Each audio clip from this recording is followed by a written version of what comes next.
पृथ्वी की आंतरिक संरचना में हम लोग अप्राकृतिक साधन को पढ़ चुके थे। अप्राकृतिक साधन मतलब कि आर्टिफिशियल सोर्सेस, जिसमें कि हमने घनत्व पढ़ा, दबाव और उसके बाद में तापमान को अच्छे से अध्ययन किया था। लेकिन इसके बाद भी कुछ जिसको कहते हैं नेचुरल सोर्सेस उसमें होते हैं। तो नेचुरल सोर्सेस को भी हमें देखना होता है, जिसमें ज्वालामुखी क्रिया होती है।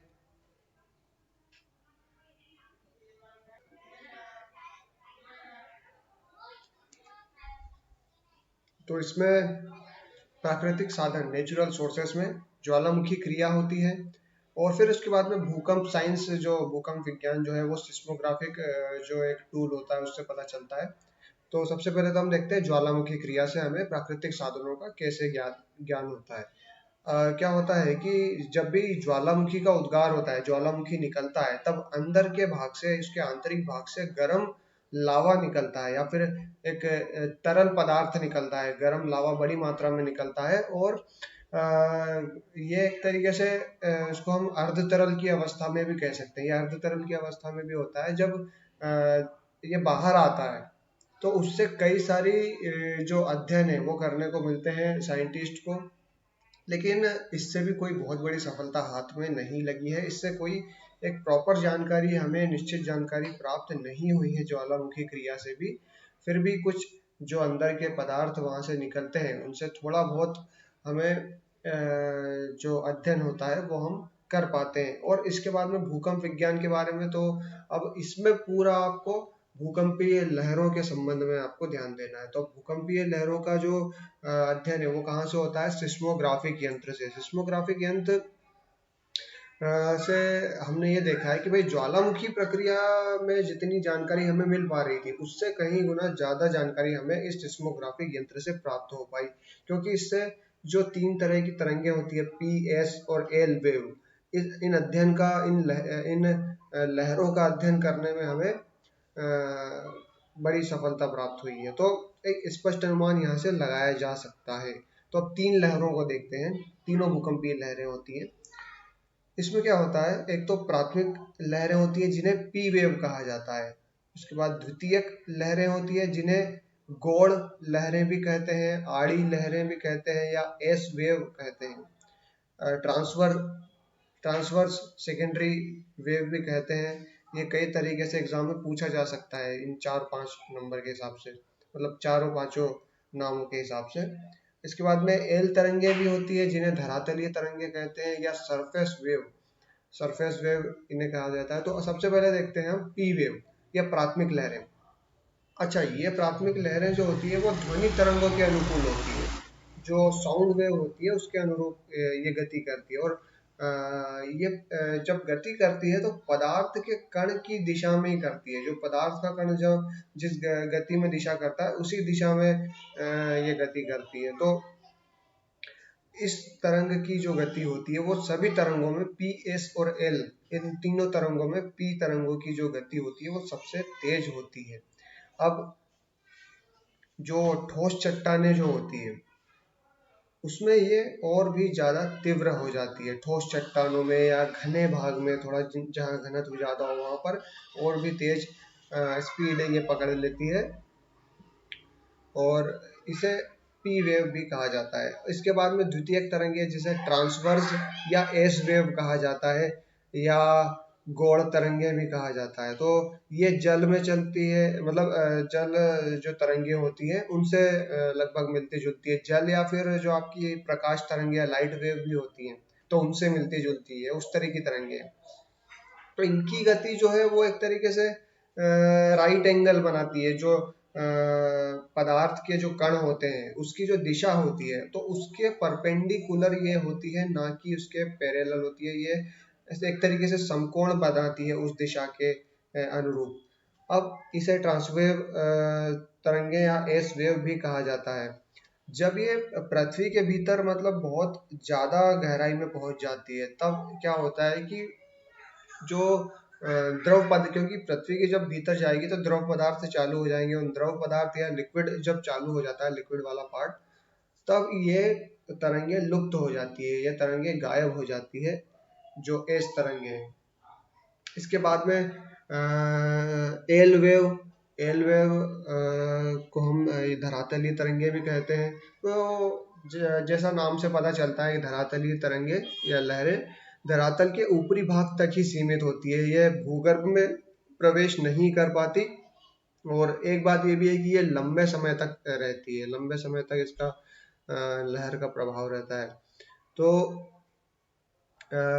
वैसे इन तीनों लहरों से हमें जो है पृथ्वी के आंतरिक भागों की जानकारी बहुत अच्छे से मिल जाती है।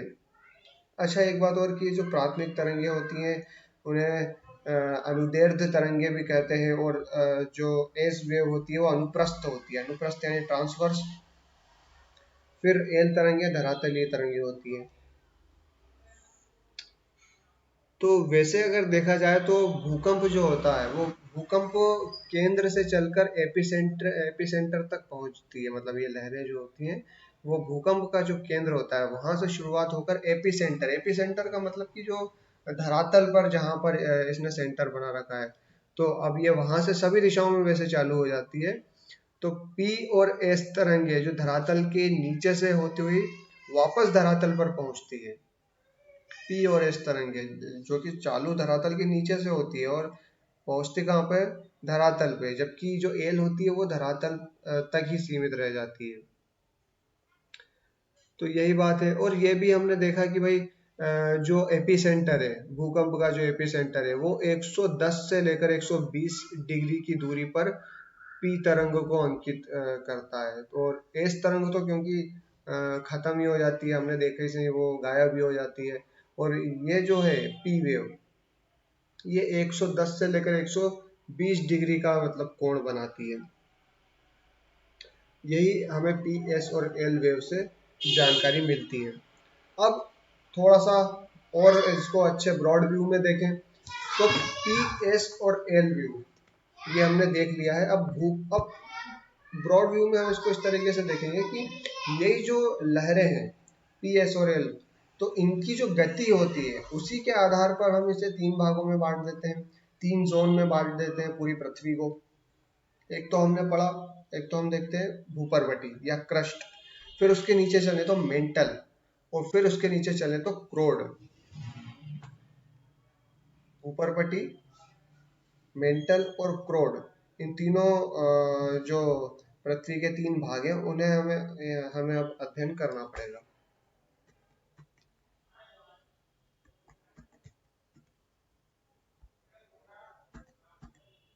ठीक है, तो सबसे पहले तो क्रस्ट या भूपर्वटी।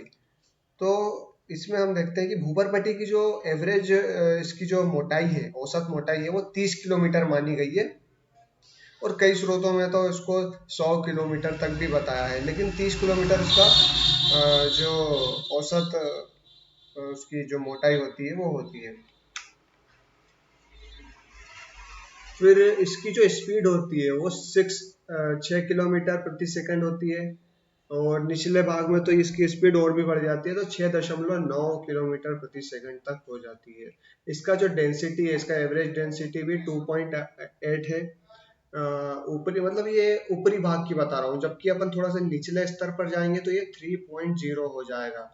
फिर इसके बाद में डेंसिटी में तो अंतर होता ही रहता है, और डेंसिटी में अंतर के कारण हम उसकी थोड़ी स्थिति को भी अलग तरीके से देखते हैं, ऊपरी क्रस्ट और निचले क्रस्ट को। तो जब ऊपरी ऊपरी क्रस्ट और निचला क्रस्ट दोनों भाग में हमने देखा कि ये क्रस्ट बटा हुआ है, तो इन दोनों के बीच में क्या, इन दोनों के बीच में लेयर मानी गई है जो भूगर्भ शास्त्रियों द्वारा। तो उस लेयर को उन्होंने कोनार्ड असंबद्धता कहा है, क्योंकि कोनार्ड ने इसके बारे में अच्छा खासा अध्ययन करके इसकी जानकारी बताई थी। तो इसको कोनार्ड असंबद्धता या कोनार्ड डिसकंटिन्यूटी कहा है। और इसको सियाल परत भी कहा है। सियाल इसलिए SiAl से ये बना है। Si का मतलब सिलिका और Al से मतलब इसका एल्यूमिनियम। तो सीधी सी बात है कि भाई सिलिका और एल्यूमिनियम की इसमें अधिकता है, इसकी बहुतायत है इन दोनों जो है पदार्थों की, सिलिका और एल्यूमिनियम की। तो सियाल परत भी इसे कहा है। इसके बाद में आपकी मेंटल परत, तो मेंटल परत को भी हम देखते हैं तो ये इसकी जो गति है ये थोड़ी और बढ़ जाती है। मेंटल मतलब कि भूपर्पटी के भी और भी गहराई में, तो 7.9 से लेकर 8.1 तक की इसकी स्पीड होती है किलोमीटर पर सेकेंड। ठीक है। एक और यहाँ पर एक और असंबद्धता या डिसकंटिन्यूटी का निर्माण होता है, तो उसे कहते हैं मोहोरोविक। मोहोरोविक या मोहो असंबद्धता कह दिया जाता है। एक रूसी वैज्ञानिक है मोहोरोविक, तो उसी के आधार पर मोहो असंबद्धता है, मोहो डिसकंटिन्यूटी इसे कहा जाता है। फिर क्योंकि अब देखो डिसकंटिन्यूटी हम बार बार इसका जिक्र कर रहे हैं, तो इसका मतलब क्या है, क्योंकि अब मेंटल भी एक मेंटल पार्ट में नहीं बांटा, उसको भी हम डायग्राम में देखें तो मेंटल भी दो पार्ट में बटा हुआ है। एक तो ऊपरी मेंटल, फिर निचला मेंटल। तो उनके बीच की जो स्थिति है, क्योंकि ऊपरी मेंटल और निचले मेंटल में भी क्यों बांटा है, क्योंकि उनका जो डेंसिटी है वो अलग अलग दिख रहा है। ऊपरी मेंटल का डेंसिटी और निचले मेंटल के जो डेंसिटी है वो भी थोड़ा उसमें अलग अलग है। तो इसी को ही डिवाइड करने के लिए मोह असंबद्धता को अच्छे से डिफाइन किया गया है यहाँ पर। अब मोह असंबद्धता से जो लगभग आप मान के चलो कि 2900 किलोमीटर की गहराई तक इसका विस्तार है। तो मेंटल का विस्तार कहाँ तक है, 2900 किलोमीटर की गहराई तक। और इसके बाद मेंटल का निर्माण जो है वो सिलिका और मैग्नीशियम से हुआ है, Si और Ma, मैग्नीशियम का Ma। इसीलिए इसको सीमा परत भी कहा जाता है, सीमा लेयर भी इसको कहा जाता है। और इसको भी फिर अब देखो, तो मैंने बताया था कि एक्चुअल में इसको तीन पार्ट में बांटते हैं, मोहो डिसकंटिन्यूटी, ऊपरी मेंटल, निचला मेंटल। तो मोहो डिसकंटिन्यूटी जो है वो 200 किलोमीटर तक है, ऊपरी मेंटल जो है 200 से 700, और निचला जो है वो 700 से 2900 किलोमीटर तक की गहराई में ये पाया जाता है। अब इसको आप देखो तो इसी भाग को अगर अच्छे से हम देखें तो जब ऊपरी ऊपरी मेंटल जो होता है, ऊपरी मेंटल का मतलब कि 200 से 700 किलोमीटर के बीच की स्थिति की हम बात कर रहे हैं, तो यहाँ पर भूकंपीय लहरें जो होती है वो बहुत धीमी अवस्था में पड़ जाती है, बहुत मंद अवस्था में हो जाती है। तो इसी के कारण इसको निम्न गति मंडल कहते हैं, या फिर जोन ऑफ लो वेलोसिटी, निम्न गति का मंडल भी इसको कहा जाता है। तो ऊपरी मेंटल और निचले मेंटल के बीच भी अब हम देखते हैं कि घनत्व में थोड़ा सा चेंजेस है, तो इसको रेपेटिव असंबद्धता है, रेपेटिव डिसकंटिन्यूटी हम कहते हैं। जबकि जो मोह असंबद्धता है वो उसके और ऊपर हमें मिलती है। तो ऊपरी और निचली मेंटल को डिवाइड किसने किया, रेपेटिव असंबद्धता ने। इसके बाद में फिर क्रोड आता है, तो क्रोड में भी फिर अचानक परिवर्तन, मतलब चट्टानों के घनत्व में हम देखने को मिलता है हमें। फिर अब जब ये परिवर्तन हुआ तो फिर यहाँ भी एक लेयर डिसाइड की गई, तो कि इसका भी नाम रखा जाए, तो गुटेनबर्ग और विसार्ड असंबद्धता, इसको कहा है गुटेनबर्ग विसार्ड डिसकंटिन्यूटी इस लेयर को। तो गुटेनबर्ग जो डिसकंटिन्यूटी है वहां से लेकर 6371 किलोमीटर की गहराई तक इस भाग को क्रोड कहा जाता है। 6071 तक किलोमीटर तक की गहराई तक इसे क्रोड कहा जाता है, जो कि सबसे पृथ्वी का आंतरिक भाग है। अब क्रोड भी दो पार्ट में बटा है, तो outer core, inner core. Outer core को देखो तो 2900 किलोमीटर से लेकर 5100 किलोमीटर तक की गहराई में ये है, जबकि इंटरनल कोर जो है वो 5001 से लेकर 6371 किलोमीटर की गहराई तक हमें देखने को मिलता है। अब एक तो आउटर कोर हुआ और एक इनर कोर हुआ, तो इनके बीच में जो घनत्व में जो डिसकंटिन्यूटी पाई गई, इस लेयर को लेहमैन असंबद्धता कहा गया। लेहमैन असंबद्धता। तो लेहमैन असंबद्धता में किस किस को डिवाइड कर रही है, एक तो बाह्य क्रोड और एक आंतरिक क्रोड को। तो क्रोड में भी आप देखो कि भाई सबसे ऊपरी भाग जो इसका है वो 10 की डेंसिटी है, इसकी डेंसिटी 10 है। और अंदर अगर आप जाओ निचले क्रोड तक, तो 12 से 13 की डेंसिटी आपको इसमें मिलेगी, जबकि सबसे अंदर की ओर जाओगे आंतरिक पार्ट में तो 13.6 की का घनत्व इसमें देखने को मिलेगा। और क्रोड का घनत्व जो एक तरीके से हम इसकी गणना अगर कर लें तो मेंटल के 2 गुना होता है, मतलब 2 का गुणा आप कर दोगे मेंटल के घनत्व में, तब जाकर आपको क्रोड की स्थिति समझ में आएगी।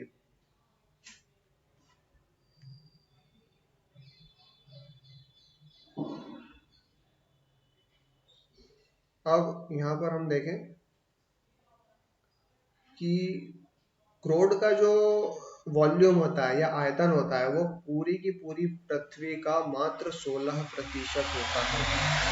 पूरी पृथ्वी का सिर्फ 16% आयतन क्रोड क्रोड में समाहित है। और इसका जो मास है, जो द्रव्यमान है, वो पृथ्वी के कुल द्रव्यमान का या कुल मास का 32% है। मतलब ये एक बहुत ही हाईली डेंसिटिव एरिया है, जो कि हमें पता चल रहा है कि भाई वॉल्यूम तो 16% है पूरी पृथ्वी का, जबकि मास 32% है। तो ये भी एक अच्छा फैक्ट है। इसके बाद में यहाँ पर जो तत्व हैं कौन कौन से मिलते हैं, तो एक तो निकेल मिलता है, Ni से इसको डिनोट करते हैं, और लोहा मिलता है या फेरस, तो इसे Fe से डिफाइन करते हैं। तो इसीलिए इसे नीफे परत भी कहा जाता है। नीफे परत सबसे आंतरिक भाग होता है ये। यहाँ पर सल्फाइड और कार्बाइड की भी कुछ मात्रा देखने को मिलती है। तो सियाल, सीमा और नीफे, इन तीनों को हमने अध्ययन किया पृथ्वी के इंटरनल स्ट्रक्चर में। ठीक है, तो पृथ्वी की जो आंतरिक संरचना अभी हमने देखी, वो हमने देखी भूकंपीय लहरों की गति के आधार पर इसे 3 पार्ट में बांटा था, तो उसी हिसाब से हमने इसका अध्ययन किया। अब पृथ्वी का इंटरनल स्ट्रक्चर हम एक रासायनिक उसकी संरचना भी देखें, तो रासायनिक संरचना में क्या होता है कि फिर जो हमने अध्ययन किया कि सियाल, सीमा और नीफे 3 परत होती है, तो इसमें भी हम देखें कि भाई रासायनिक संरचना में सियाल को सबसे पहले अध्ययन करें। सियाल में Si और Al मतलब कि सिलिका और एल्यूमिनियम की बहुतायत होती है। तो सियाल में हम अगर देखें तो ये जो परत है, तो इसको अगर आप देखो तो जो चट्टान है वो ग्रेनाइट से मिलती जुलती है। लगभग ग्रेनाइट की समानता ये रखती है। तो इसमें हम देखें Si यानी सिलिका और Al एल्यूमिनियम, ठीक है, इन दो तत्वों की प्रधानता होती है। फिर इसके बाद में सीमा SiMa, तो इसमें बेसाल्ट और गेब्रो जैसे तत्वों की प्रधानता होती है। तो बेसाल्ट चट्टानों में क्या होता है, बेसाल्ट और गेब्रो अधिक मात्रा में हमें देखा जाता है। इसके बाद में जो केंद्रीय भाग है जो कि नीफे है, तो इसमें भी हम एक तरीके से कह सकते हैं कि भारी पदार्थ और हाईली डेंसिटिव पदार्थ इसमें पाए जाते हैं। लोहा इसमें और निकेल इसमें पाया जाता है। ठीक है, तो अब एक तीनों परतों का अगर हम बारी बारी से इसका घनत्व देखें, तो ऊपरी जो परत है या फिर सियाल जिसे कहते हैं, तो उसका घनत्व हम देखेंगे। सियाल का जो घनत्व है वो हम देखें 2.75 2.75 से लेकर 2.90 तक इसका घनत्व रहता है।